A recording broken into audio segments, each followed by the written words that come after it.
Yan, blessed day. Gusto ko lang pong nang magbasa ng Bible ngayon sa Colossus chapter 3 verse 5 hanggang 17.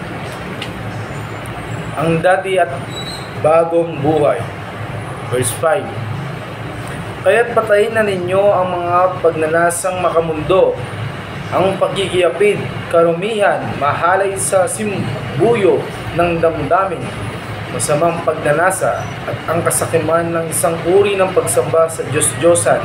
Verse 6. Dahil sa mga ito, tatanggap ng parusa ng Diyos ang mga taong ayaw pasakop sa Kanya. Kayo man ay namuhay din ayon sa mga pagnanasang iyon nang kayo ay pinag-aharian pa ng mga ito. Ngunit ngayon, takwil na ninyo ang lahat ng galit, poot, at sama ng loob. Iwasan na ninyo ang panlalait at malaswang pananalita. Verse 9. Huwag kayong magsisinungaling sa isa't isa, sapagkat hinubad na ninyo ang dati ninyong pagkatao, pati ang mga gawa nito.